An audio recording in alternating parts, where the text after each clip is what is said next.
ಇದು ಫಲ್ಗುಣಿ ನದಿ. ನಾವು ಈ ನದಿಯಿಂದ ಹತ್ತಿರನೇ ಇರೋದು ನಮ್ಮ ಮನೆ. ಇಲ್ಲಿ ಕೂರಕ್ಕಾಗ್ತಾ ಇಲ್ಲ. ಎಷ್ಟು ಸ್ಮೆಲ್ ಅಂದರೆ ಅದು ವಾಮಿಟ್ ಬರ್ತದೆ.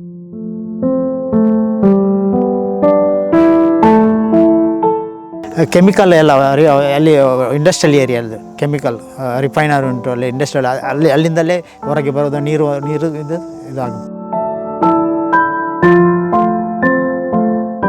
ಅವ್ರು ಎಷ್ಟು ಕಂಪ್ಲೇಂಟ್ ಕೊಟ್ಟರು ಅವರು ಇದು ಮಾಡಲ್ಲ, ರೆಸ್ಪಾನ್ಸ್ ಮಾಡೋಲ್ಲ ಅಂತ ಹೇಳ್ತಾರೆ. ಮಂಗಳೂರು ನಗರದ ಹೊರವಲಯದ ಮಳವೂರು ಕೆಂಜಾರ್ ವ್ಯಾಪ್ತಿಯಲ್ಲಿ ಹರಿಯುವ ಫಾಲ್ಗುಣಿ ನದಿ ಈಗ ಸ್ಮಶಾನದಂತಾಗಿದೆ. ಎಲ್ಲಿ ನೋಡಿದರೂ ಸತ್ತು ತೇಲುತ್ತಿರುವ ಜಲಚರಗಳ ರಾಶಿ. ಇತ್ತೀಚೆಗಷ್ಟೇ ಕಪ್ಪು ಬಣ್ಣಕ್ಕೆ ತಿರುಗಿದ್ದ ನದಿ ನೀರು ಮೀನುಗಳ ಪಾಲಿಗೆ ವಿಷವಾಗಿ ಪರಿಣಮಿಸಿದೆ.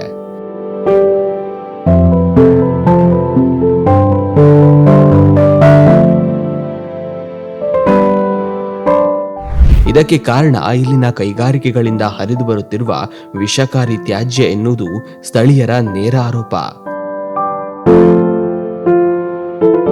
ಬೇಡಿಕೆ ಅಂದರೆ ಆ ಕಡೆಯಿಂದ ಬರುವಂಥ ನೀರು ಇಂಡಸ್ಟ್ರಿಯಲ್ ಅದು ನದಿಗೆ ಬಿಡಬಾರ್ದು. ಅಲ್ಲಿ ಇಲ್ಲೇ ಏನಾದರೂ ಬಂದೋಬಸ್ತು ಮಾಡಿ ಅಲ್ಲಿ ಕ್ಲೀನ್ ಮಾಡಿ ನೀರಿಗೆ ಬಿಡಬೇಕು. 62ನೇ ತೂಕೂರು ಪ್ರದೇಶದಲ್ಲಿರತಕ್ಕಂಥ ಎಲ್ಲ ಇಂಡಸ್ಟ್ರಿಯಲ್ ಏರಿಯಾದ ಕಂಪನಿಗಳಿಂದ ವಿಷಪೂರಿತವಾದಂಥ ನೀರನ್ನು ಈ ನದಿಗೆ ಬಿಡ್ತಾ ಇದ್ದಾರೆ. ಹಲವಾರು ವರ್ಷದಿಂದ ಈ ಬಗ್ಗೆ ಕಂಪ್ಲೇಂಟ್ ಮಾಡ್ತಾ ಪಂಚಾಯತಿ ಆಗಲಿ ಅಥವಾ ಪೊಲ್ಯೂಷನ್ ಬೋರ್ಡ್ ಆಗಲಿ ಯಾವುದೇ ರೀತಿಯ ಕಾನೂನು ಕ್ರಮ ಜಿಲ್ಲಾ ಆಡಳಿತ ತಗೊಳ್ಳಿಲ್ಲ ಅಂತ. ಈಗಾಗಲೇ ನಮ್ಮ ನೂತನವಾದಂಥ ಬಾಡಿ ಬಂದು ಪ್ರಥಮ ಬಾರಿಗೆ ಈ ಒಂದು ದೃಶ್ಯವನ್ನು ನಾವು ಇಲ್ಲಿ ಕಾಣ್ತಾ ಇದ್ದೀವಿ. SEZ ಮತ್ತು ಈ ರೀತಿಯ ಇಂಡಸ್ಟ್ರಿಯಲ್ ಏರಿಯಾದಿಂದ ಈ ನದಿಗೆ ಕಲುಷಿತ ವಿಷಪೂರಿತವಾದಂಥ ನೀರನ್ನು ಬಿಟ್ಟು ಈಗಾಗಲೇ ಹಲವಾರು ಈ ಮೀನಿನ ಸಂತತಿ ನಾಶ ಆಗುವಂತಹ ಸ್ಥಿತಿಗೆ ಬಂದಿದೆ. ಇದು ಕೇವಲ ಮಳವೂರು ಭಾಗದ ಕಥೆಯಲ್ಲ. ಬಜ್ಪೆ ಪಂಚಾಯತ್ ವ್ಯಾಪ್ತಿಯ ಹಲವು ನದಿ ಮೂಲಗಳು ಇಂದು ಮಾಲಿನ್ಯದ ಸುಳಿಗೆ ಸಿಲುಕಿವೆ. ಅಧಿಕಾರಿಗಳು ಮತ್ತು ಜನಪ್ರತಿನಿಧಿಗಳ ಗಮನಕ್ಕೆ ತಂದರೂ ಯಾವುದೇ ಪ್ರಯೋಜನವಾಗಿಲ್ಲ. ಪಂಚಾಯತ್ ಈಗ ಈ ವಿಷಯವನ್ನ ಗಂಭೀರವಾಗಿ ಪರಿಗಣಿಸಿದ್ದು ಬೀದಿಗಿಳಿದು ಹೋರಾಟ ಮಾಡುವ ಎಚ್ಚರಿಕೆ ನೀಡಿದೆ. ಇದಲ್ಲದೆ ಈಗ ಆಸುಪಾಸಿನ ಎಲ್ಲ ಬಾವಿಗಳನ್ನು ನಾವೆಲ್ಲ ವೀಕ್ಷಣೆ ಮಾಡಿದ್ದೇವೆ. ಆ ಬಾವಿಗಳಲ್ಲಿ ಕೂಡ ಒಂದು ರೀತಿಯ ನೀರಿನ ಬಣ್ಣ ಬದಲಾಗಿದೆ. ಒಂದು ರೀತಿಯ ಬಣ್ಣ ಬದಲಾಗಿ ವಿಷ ಒಂದು ಆಯಿಲ್ನಾಗೆ ಮೇಲೆ ಕಾಣ್ತಾ ಉಂಟು. ಹಾಗಾಗಿ ನಾವು ಪೊಲ್ಯೂಷನ್ ಬೋರ್ಡಿನವರಿಗೆ ಕೂಡ ನಾವು ಈ ಕಂಪ್ಲೇಂಟನ್ನು ಈಗ ಮಾಡಿದ್ದೇವೆ. ಈಗಾಗಲೇ ಬರ್ತಾರೆ. ಮತ್ತು ಜಿಲ್ಲಾಡಳಿತಕ್ಕೂ ಈ ಬಗ್ಗೆ ನಾವು ಕಂಪ್ಲೇಂಟನ್ನು ಮಾಡ್ತೇವೆ. ತಕ್ಷಣ ಈ ಕಂಪನಿಯನ್ನು ಮುಚ್ಚಿಸುವಂಥ ಕೆಲಸವನ್ನು ಮಾಡಬೇಕು ಎನ್ನುವಂಥ ಆಗ್ರಹವು ಇಲ್ಲಿಯ ಎಲ್ಲ ನಾಗರಿಕರು ಮಾಡ್ತಾ ಇದ್ದಾರೆ.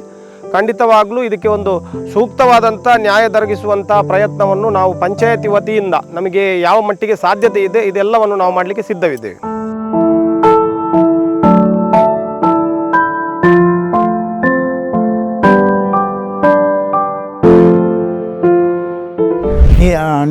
ನಮ್ಮದು ಮನೆ ಇದೆ, ನಮ್ಮದು ಮನೆ ಹತ್ತಿರನೇ ಬಾವಿ ಉಂಟು. ಬಾವಿ ನೀರು ಏನಾಗಿದೆ ಅಂದರೆ ನಾವು ಕುಡಿತಾ ಇದ್ದೇವೆ. ನನಗೆ ಏನಾಗಿದೆ ಅಂದರೆ ನಮಗೆ ಗೊತ್ತಾಗಲಿಲ್ಲ. ಇವತ್ತು ಟೆಸ್ಟಿಗೆ ಕೊಂಡೋಗಿದ್ದಾರೆ, ಪೊಲ್ಯೂಷನ್ ಅವರು ಬಂದಿದ್ದಾರೆ. ಇವತ್ತು ತುಂಬ ಮೀನು ಎಲ್ಲ ಕಡೆಯಲ್ಲಿ ಮೀನು ಕಂಪ್ಲೇಂಟ್ ಎಲ್ಲ ಕೊಡ್ತಿದ್ದೆ. ಮೊನ್ನೆ ತಾನೇ ಪೊಲ್ಯೂಷನ್ಗೆ ಅಲ್ಲಿ 300 ಜನರು ಹೋಗಿ ನಾವು ಮೇಡಮ್ ಹತ್ರ ಎಲ್ಲ ರಿಪೋರ್ಟನ್ನು ಕೊಟ್ಟಿದ್ದೇವೆ. ನಾವು ಈಗ ಬಂದು ಹೋದರು ಅವರು. ಕೆಮಿಕಲ್ ಎಲ್ಲ ಅಲ್ಲಿ ಇಂಡಸ್ಟ್ರಿಯಲ್ ಏರಿಯಾದು ಕೆಮಿಕಲ್ ರಿಫೈನರ್ ಉಂಟು, ಅಲ್ಲಿ ಇಂಡಸ್ಟ್ರಿಯಲ್ ಅಲ್ಲಿಂದಲೇ ಹೊರಗೆ ಬರೋದು ನೀರು ಇದಾಗುತ್ತೆ. ಖಂಡಿತವಾಗಿ ನಾವು ಹೋರಾಟ ಮಾಡ್ತೇವೆ. ಎಲ್ಲರೂ ಸೇರಿ ಹೋರಾಟ ಮಾಡಲೇಬೇಕಾ? ಇಲ್ಲದ್ರೆ ನಾವು ಬಾವಿದ ನೀರು ಹೇಗೆ ಕುಡಿಯುವುದು ನಾವು? ಈಗ ವಾಸನೆ ಬರ್ತದೆ. ಈಗ ನಾಳೆಯಿಂದ ಇಲ್ಲಿ ನಿಲ್ಲಿಕ್ಕೆ ಆಗೋದಿಲ್ಲ, ಅಷ್ಟು ವಾಸನೆ ಬರ್ತದೆ. ಈಗ ಬರ್ತಾನೆ ಇದೆ ನೀರು. ಕಪ್ಪಾಗ್ತದೆ ವಾಯು ಥರ, ಈಗ ವಾಯಿಲ್ ಥರ ಆಗ್ತದೆ ನೀರು. ಇದು ಫಲ್ಗುಣಿ ನದಿ. ನಾವು ಈ ನದಿಯಿಂದ ಹತ್ತಿರನೇ ಇರೋದು ನಮ್ಮ ಮನೆ. ಇಲ್ಲಿ ಕೂರಕ್ಕಾಗ್ತಾ ಇಲ್ಲ. ಎಷ್ಟು ಸ್ಮೆಲ್ ಅಂದರೆ ಅದು ವಾಮಿಟ್ ಬರ್ತದೆ. ಇದಕ್ಕೆ ಏನೇ ಆದರೂ ಕೂಡ ಈ ಊರಿನ ಜನರಿಗೆ ಏನೇ ತೊಂದರೆ ಆದರೂ ಕೂಡ ಅದು ಕಾನೂನು ಪ್ರಕಾರ ಯಾರು ಕ್ರಮ ಕೈಗೊಳ್ಬೇಕು ಅವರು ಕೈಗೊಳ್ಳಲೇಬೇಕು. ಇದಕ್ಕೆ ಯಾವ ಕಂಪನಿಗಳು ಇದಕ್ಕೆ ಏನು ಕೆಮಿಕಲ್ ಬಿಟ್ಟಿದ್ದಾರೋ ಅದನ್ನು ತಕ್ಷಣ ಅದನ್ನು ಕಂಡುಹಿಡಿದು ಅದನ್ನು ನಿಲ್ಲಿಸ್ಬೇಕು. ಈ ಕ್ಷಣನೇ ನಿಲ್ಲಿಸ್ಬೇಕು ಅಂತ ನಾನು ಈ ಮೂಲಕ ಸರ್ಕಾರದ ಹತ್ರ ಕೇಳಿಕೊಳ್ಳುತ್ತೇನೆ. ಘಟನೆ ತಿಳಿಯುತ್ತಿದ್ದಂತೆ ಕರ್ನಾಟಕ ರಾಜ್ಯ ಮಾಲಿನ್ಯ ನಿಯಂತ್ರಣ ಮಂಡಳಿಯ ಉಪ ಪರಿಸರ ಅಧಿಕಾರಿ ಡಾಕ್ಟರ್ ಮಹೇಶ್ವರಿ ಸಿಂಗ್ ಸ್ಥಳಕ್ಕೆ ಭೇಟಿ ನೀಡಿ ಪರಿಶೀಲನೆಯನ್ನು ನಡೆಸಿದ್ದಾರೆ. ಪಚ್ಚನಾಡಿ ಎಸ್ಟಿಪಿ ಪ್ಲಾಂಟ್ನಿಂದ ಸಂಸ್ಕರಿಸಿದ ತ್ಯಾಜ್ಯ ನೀರನ್ನ ನೇರವಾಗಿ ನದಿಗೆ ಬಿಡಲಾಗುತ್ತಿದೆಯೇ ಎಂಬ ಸಂಶಯ ವ್ಯಕ್ತವಾಗಿದ್ದು, ಅಧಿಕಾರಿಗಳು ನದಿ ಮತ್ತು ಬಾವಿ ನೀರಿನ ಮಾದರಿಗಳನ್ನು ಸಂಗ್ರಹಿಸಿದ್ದಾರೆ.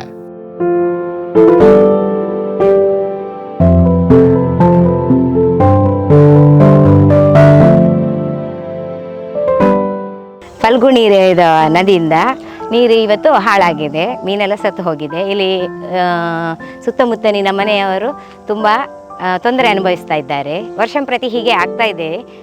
ಅವರು ಎಷ್ಟು ಕಂಪ್ಲೇಂಟ್ ಕೊಟ್ಟರು ಅವರು ಇದು ಮಾಡಲ್ಲ, ರೆಸ್ಪಾನ್ಸ್ ಮಾಡೋಲ್ಲ ಅಂತ ಹೇಳ್ತಾರೆ. ಹಾಗೆ ಇವತ್ತು ಕೂಡ ಅವರು ಪೊಲ್ಯೂಷನ್ ಬೋರ್ಡಿನವರು ಕೂಡ ಬಂದು ನೀರೆಲ್ಲ ಟೆಸ್ಟ್ ಮಾಡಿ ನೀರನ್ನು ತಗೊಂಡು ಹೋಗಿ ಟೆಸ್ಟಿಗೆ ಕೊಟ್ಟಿದ್ದಾರೆ. ಹಾಗೆ ಪಟ್ಟಣ ಪಂಚಾಯತಿಯವರು ಕೂಡ ತಗೊಂಡು ಹೋಗಿದ್ದಾರೆ ನೀರನ್ನು. ಮತ್ತು ಕುಡಿಯೋ ನೀರಿಗೆ ತುಂಬ ಹಾನಿಯಾಗ್ತಾ ಇದೆ. ನಮ್ಮ SEZ ಝೋನ್ ಒಳಗಿರತಕ್ಕಂಥ ಗೈಲ್ ಇಂಡಿಯಾ ಎನ್ನುವಂಥ GMPL ಎನ್ನುವಂಥ ಕಂಪನಿಯಿಂದ ಒಂದು ವಿಷಪೂರಿತ ನೀರನ್ನು ನಮ್ಮ ಪೊರ್ಕೋಡಿಯಿಂದ ಕೊಂಚಾರಿನಿಂದ ಪೊರ್ಕೋಡಿಗೆ ಬಂದು ಅದು ಕೂಡ ಪಾಲ್ಗುಣಿ ನದಿಗೆ ಸೇರುವಂಥ ಅಲ್ಲಿಯೂ ಕೂಡ ಬಿಟ್ಟಿದ್ದಾರೆ. ಆ ಮೀಟಿಂಗ್ನಲ್ಲೂ ನಾನು ಮಾತಾಡಿದ್ದೇನೆ. ಆಗ ಪೊಲ್ಯೂಷನ್ ಬೋರ್ಡಿನ ಒಂದು ನೂತನ ಆಯುಕ್ತರಾಗಿ ಯಾರೋ ಬಂದಿದ್ದಾರೆ. ಅವರು ಹೇಳಿದ್ದಾರೆ ಖಂಡಿತವಾಗ್ಲೂ ನಾನು ಮುಚ್ಚಿಸುವಂಥ ಕಂಪನಿಯನ್ನು ಮುಚ್ಚಿಸುವಂಥ ಪ್ರಯತ್ನವನ್ನು ಮಾಡ್ತೇನೆ ಎನ್ನುವಂಥದ್ದು. ಇವತ್ತು ಕೂಡ ಅವರಿಗೆ ನಾನೀಗ ಫೋನ್ ಮಾಡಿ ಕರೆ ಮಾಡಿ ಹೇಳಿದ್ದೇನೆ, ಇದಕ್ಕೆ ತಕ್ಷಣ ಕ್ರಮ ಕೈಗೊಳ್ಳಬೇಕು. ಯಾಕಂದರೆ ಪೊಲ್ಯೂಷನ್ ಬೋರ್ಡಿನವರಿಗೆ ಸಾಧ್ಯತೆ ಇದೆ, ಇದೀಗ ನಮಗೆ ಇಲ್ಲಿ ನಿಲ್ಲಕ್ಕೆ ಆಗೋದಿಲ್ಲ, ಅಷ್ಟು ವಾಸನೆ ಬರ್ತಾ ಇದೆ. ಮತ್ತು ಮೀನು ಈಗ ಒಂದು ನದಿಯ ಸಂತತಿ ಯಾವುದು ಸಾಯಬೇಕಾದ್ರೆ ಅದು ವಿಷ ಇರಲೇಬೇಕು. ಅದು ಒಂದು ಕಾಗೆ ಕೂಡ ಸಾಯ್ತದೆ ಇದನ್ನು ತಿಂದಾಗ ಅನ್ನುವಂಥ ವಿಷಯದ ಖಂಡಿತ. ಹಾಗಾಗಿ ಈ ಬಾರಿ ಖಂಡಿತ ಕಾನೂನು ಕ್ರಮ ಕೈಗೊಳ್ತೇವೆ. ಇದಕ್ಕೆ ಬೀಗ ಜಡಿಯುವಂಥ ಒಂದು ಪ್ರಯತ್ನವನ್ನು ಖಂಡಿತ ನಾವು ಮಾಡ್ತೇವೆ. ಪಂಚಾಯತಿಯಿಂದ ಯಾವುದೇ ಒಂದು ರೀತಿಯ ಯಾರಿಗೂ ಬೆಂಬಲ ಕೊಡುವಂಥದ್ದು, ಯಾವ ಕಂಪನಿಗೂ ನಾವು ಬೆಂಬಲ ಕೊಡುವಂಥದ್ದು ಇಲ್ಲ. ನಮಗೆ ಕಂಪನಿ ಯಾಕೆ? ನಮಗೆ ನಮ್ಮ ಆಸುಪಾಸಿನಲ್ಲಿ ಈ ರೀತಿಯಾದಂಥ ಪ್ರಾಣಹಾನಿಕರವಾದಂಥ ಘಟನೆಗಳು ನಡೆದಾಗ ನಮಗೆ ಈ ಕಂಪನಿ ಅಗತ್ಯ ಇಲ್ಲ. ಯಾಕಂದರೆ ನಮಗೆ ತೊಂದರೆ ಆಗೋದು ಈ ಕಂಪನಿಯಿಂದ. ಈಗ ಎಲ್ಲರೂ ಬೇರೆ ಬೇರೆ ರೀತಿಯಲ್ಲಿ ಜನಪ್ರತಿನಿಧಿಗಳು ಬೇರೆ ಬೇರೆ ಮಾತಾಡ್ತಾರೆ. ಯಾಕಂತ ಹೇಳಿದರೆ ನಮಗೆ ಬೇಕು, ನಮಗೆ ಇಂಡಸ್ಟ್ರಿಯಲ್ಲಿ ಬರಬೇಕು, ಕಂಪನಿ ಬರಬೇಕಂತ. ಯಾಕೆ ಬರಬೇಕು? ನಮ್ಮ ಊರಿನವರಿಗೆ ಇಲ್ಲಿ ಸರಿಯಾದಂಥ ಉದ್ಯೋಗ ಸಿಗ್ತಾ ಇಲ್ಲ, ಒಂದದು. ಇನ್ನೊಂದು ಪೊಲ್ಯೂಷನ್ ಎಲ್ಲ ನಮಗೆ, ಪೊಲ್ಯೂಷನ್ ಯಾವುದು ಇದ್ರೂ ನಮಗೆ ಸಿಗ್ತದೆ. ಈ ರೀತಿಯಾದಂಥ ದುರ್ಘಟನೆ ನಡೆಯುವಂಥ ಒಂದು ನದಿಗೆ ವಿಷದ ಆ ನೀರನ್ನು, ಅವರ ಕಲ್ಪಿತ ನೀರನ್ನು ಬಿಡ್ತಾನೆ ಅಂತ ಹೇಳಿದರೆ ಇದು ನ್ಯಾಯಯುತವಾದದ್ದಲ್ಲ.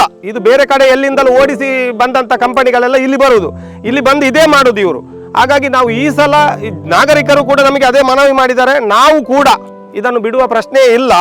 ಈ ಹಿಂದೆ ಏನಾಗಿದೆ ಅದು ನಮಗೆ ಹೇಳಲಿಕ್ಕೆ ಬರುವುದಿಲ್ಲ. ಯಾಕಂದರೆ ಆ ಅಧಿಕಾರಿಗಳು ಯಾವ ರೀತಿಯಲ್ಲಿ ಸಾಮೀಲಾಗಿದ್ದಾರೆ, ಯಾರೊಟ್ಟಿಗೆ ಸಾಮೀಲಾಗ್ತಾರೆ ಅನ್ನುವಂಥದ್ದು ನಮಗೆ ಗೊತ್ತಿಲ್ಲ.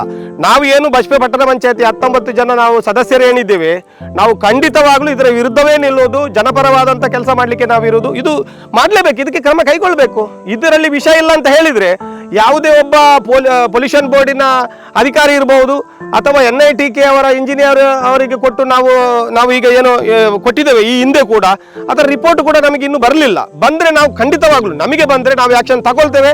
ನಾವೆಲ್ಲ ಈ ನಾಗರಿಕರು ಸೇರಿ ಆ ಕಂಪನಿಯ ವಿರುದ್ಧ ಧರಣಿಯನ್ನು ಮಾಡ್ತೇವೆ. ಅಲ್ಲಿ ಬೀಗ ಜಡಿಯುವಂಥ ಕೆಲಸವನ್ನು ಖಂಡಿತ ನಾವು ಮಾಡಲೇಬೇಕು, ಮಾಡ್ತೇವೆ. ನಾನು ಲೋಕೇಶ್ ಪೂಜಾರಿ ಅಂತ ಬಜ್ಪೆ ಪಟ್ಟಣ ಪಂಚಾಯತಿ ಅಧ್ಯಕ್ಷ, ಮತ್ತು ನಮ್ಮ ಸದಸ್ಯರೆಲ್ಲ ಇದ್ದಾರೆ, ಅಧಿಕಾರಿ ವರ್ಗದವರು ಕೂಡ ನಮ್ಮೊಟ್ಟಿಗೆ ಇದ್ದಾರೆ. ಇವತ್ತು ನಾವು ಬಂದಿದ್ದೇವೆ, ನಾವು ಖುದ್ದಾಗಿ ಇದರ ವಿಡಿಯೋ ರೆಕಾರ್ಡಿಂಗ್ ಕೂಡ ಮಾಡಿದ್ದೇವೆ. ಮತ್ತು ಅಲ್ಲಿ ಹೇಳುವಾಗ ಈ ಅಧಿಕಾರಿಗಳೆಲ್ಲ ಬದಲಾವಣೆಗಳಾಗ್ತಾರೆ. ಯಾಕಂತ ಹೇಳಿದರೆ ಅದು ಬೇರೆ ನೀರು, ಇದು ಬೇರೆ ನೀರು. ಈ ಸಲ ನಾವು ಹಾಗೆ ಮಾಡಲಿಲ್ಲ. ಇದ್ದು ಜನರ ಒಟ್ಟಿಗೆ ಇದ್ದು ವಿಡಿಯೋ ರೆಕಾರ್ಡಿಂಗ್ ಮಾಡಿದ್ದೇವೆ. ನೀವು ಮಾಧ್ಯಮದವರು ಬಂದಿದ್ದೀರಿ, ಮೀನು ಸತ್ತಿದ್ದು ಕಾಣ್ತದೆ, ಇದೆಲ್ಲ ನಾವು ಏನಿದೆ ಅದನ್ನು ಲೈವ್ ಆಗೇ ಮಾಡ್ತಾ ಇದ್ದೇವೆ. ಹಾಗಾಗಿ ನಾವು ಅಧಿಕಾರಿಗಳ ಮೇಲೆ ಭರವಸೆ ಇದೆ. ಈ ಸಲ ಬಂದಂಥ ಅಧಿಕಾರಿಗಳ ಇರ್ಬೋದು, ನಮ್ಮ ಸಂಸದರು ಇರ್ಬೋದು, ಶಾಸಕರು ಇರ್ಬೋದು, ಇಂಥದಕ್ಕೆಲ್ಲ ಬೆಂಬಲ ಅವರು ಕೊಡುವುದಿಲ್ಲ ಅನ್ನುವಂಥದ್ದು ಖಂಡಿತ. ನಾವು ಕೂಡ ಅದಕ್ಕೆ ಬದ್ಧವಾಗಿ ಜನರೊಟ್ಟಿಗೆ ನಿಂತು ಹೋರಾಟ ಮಾಡಲಿಕ್ಕೆ ಸಿದ್ಧವಿದ್ದೇವೆ. ಒಟ್ಟಿನಲ್ಲಿ ಅಭಿವೃದ್ಧಿಯ ಹೆಸರಿನಲ್ಲಿ ಪ್ರಕೃತಿಯನ್ನ ಬಲಿ ಕೊಡಲಾಗುತ್ತಿದೆಯೇ? ಪಾಲಿಕೆಯ ನಿರ್ಲಕ್ಷ್ಯ ಮತ್ತು ಕೈಗಾರಿಕೆಗಳ ಲಾಭದ ಆಸೆಗೆ ಇವತ್ತು ಜೀವನಾಡಿ ಪಾಲ್ಗುಣಿ ಕಲುಷಿತಗೊಂಡಿದೆ. ಸತ್ತ ಮೀನುಗಳು ಅಧಿಕಾರಿಗಳ ಕಣ್ಣು ತೆರೆಸುತ್ತವೆಯೇ ಅಥವಾ ಜನರು ಮತ್ತಷ್ಟು ಸಂಕಷ್ಟ ಅನುಭವಿಸಬೇಕೇ ಎನ್ನುವುದು ಯಕ್ಷ ಪ್ರಶ್ನೆಯಾಗಿದೆ.